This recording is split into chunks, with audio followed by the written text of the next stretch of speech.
woke, whatever word you want to use. I'm not, I leave that to anybody to define on whatever value, but we are not aligned on where we can be within that because there's always an opportunity. It may be very different for you in your state where you are, but at the end of the day, we're all Democrats. And I think that people are very advantageous to throw someone else under the bus, a fellow Democrat, if it means that they can rise above it in their own state, but we're missing the sort of forest for the trees. And I think we have to be better about that. So to sum up his argument, he's basically lamenting the fact that there's a lack of enthusiasm on the Democratic side and there's a lack of loyalty on the Democratic side. And people will get really pissed off at you. They'll eat their own, right? This is the argument that he's making.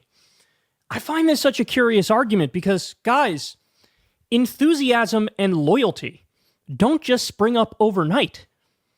You have to earn that, right? And they act like, well, you guys should be enthusiastic and you guys should be loyal without the team giving us a reason to be enthusiastic or loyal, right? Like, so they're talking about Trump. Wow, he's got the enthusiasm and the loyalty. Well, how did he get that? He got that by playing hard-nosed politics and doing the carrot or the stick and breaking the back of the Republican Party and chugging its spinal fluid right in front of everybody. He didn't grow that overnight. And then, by the way, also, they're sort of overstating the case. Like, there absolutely is going to be dissent and disagreement within the Republican ranks. John Thune is the Senate leader for the Republicans. That is not the MAGA choice. The MAGA choice was Rick Scott. You already have, the neocon faction and the paleocon faction, and on trade, you're going to have the free traders versus the protectionists. The idea that it's all hunky-dory on the right. No, it just appears more hunky-dory because Trump, it's like water off a duck's ass if you go at Trump. He's either not going to pay any attention to it and bulldoze right over you, or if you piss him off enough, what's he going to do? He's going to do the carrot or the stick with you. He's going to fucking destroy you with one tweet and get your ass to fall in line. So if you want enthusiasm and you want loyalty, by the way, first of all, the thing where people would be mad at us over a curse word in an ad or what, it's like, okay, don't fucking respond to them. Who cares? Right? Because you do it once. Oh, people are upset. What if you do it a second time and they do it a third time and they do it a fourth time? By the fourth time, nobody cares. This is what Trump did. He says something controversial first time. Oh my God, headlines. Everybody's upset. Does it again, does it again, does it again. By the third or fourth time, people are like, yep, that's Trump. He just gets away with stuff. He does what he wants. Right? So you can copy that.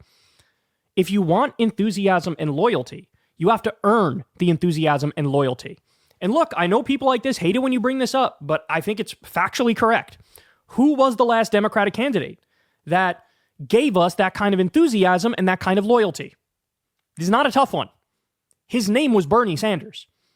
And then guess what? Since Bernie sparked enthusiasm and loyalty, what you guys did is you took that and you flipped it against him to pretend it was a negative. To pretend the Bernie bros are so toxic online. Oh, what do you mean? People have a candidate and they ride for that candidate and they love that candidate and they argue for that candidate and they try to fight back against the smears and misinformation? So you have that model. You have that model, but the difference is Bernie gave us something to be enthusiastic and loyal about. It was very clear where he stood.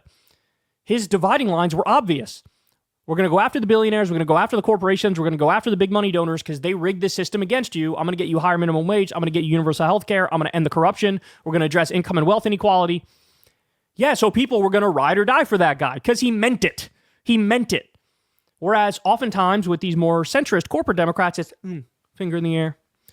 What is the button I can press or the thing I can say in this exact moment for me to tell you the thing that I think you want to hear? And people are just going to fucking eyes roll in the back of their head, right? You're not going to get the independents. You're not going to get the swing voters because they're like, what do you actually stand for? For all of Trump's flaws, and he's got many, people they know what he stands for. Hey, name Trump's big thing, immigration. Building the wall, deporting people. They know. But hey, what's Kamala's big thing?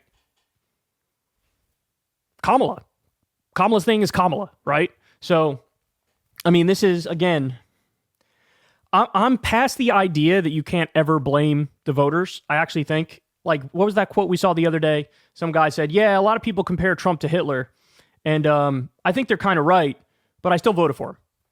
Okay, well, if you say that and you expect me not to criticize you, that's the dumbest thing I've ever heard. Of course I'm going to fucking criticize you. So I'm past this idea of don't criticize the voters. I think you can, and I think you should in certain circumstances, in certain instances. But in this instance, I mean, it just sounds like sour grapes over the fact that we couldn't generate enthusiasm and loyalty. And it's like, well, yeah, so maybe you guys weren't the people for the job. Or maybe Kamala wasn't the candidate for the job. So I don't know. All right, I got more for you. So go and watch this whole thing because it is infuriating. Basically, their position is we did everything we could, and it just wasn't enough time. The turnaround wasn't enough, and it is what it is. That's kind of their take. And it's like, look, that's partly true, but the idea that you do no introspection and you have no solutions as to what we could have done better to change the results of this race, that's just fucking cope. That's just cope. All right, more. Here we go. So here's David Plouffe. This dude ran Obama's campaign, or one of the people, I should say, who ran Obama's campaign. And what you're going to see, this is the most amazing clip. Because, first of all, he's like, man, it's really hard to win battleground states.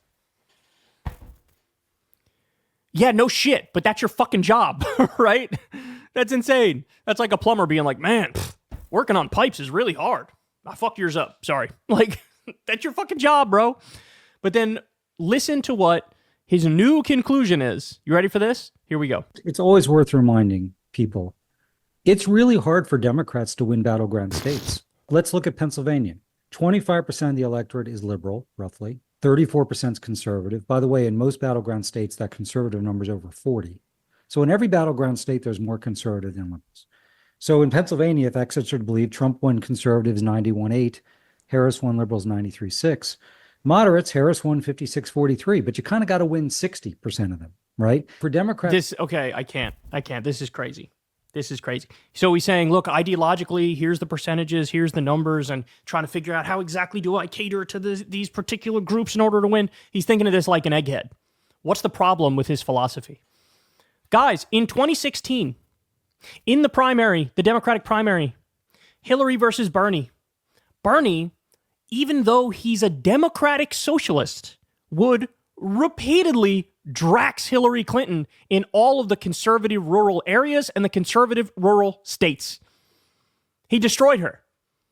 Now, an idiot like this would look at that and go, well, hold on now just a second. That doesn't make sense. Bernie won this Oklahoma primary by massive margins, but Hillary is more conservative than Bernie, and Oklahoma is a more conservative state. Shouldn't Hillary have crushed Bernie Sanders? Yeah, it turns out these ideological categories that you're talking about are kind of bullshit. They're kind of bullshit.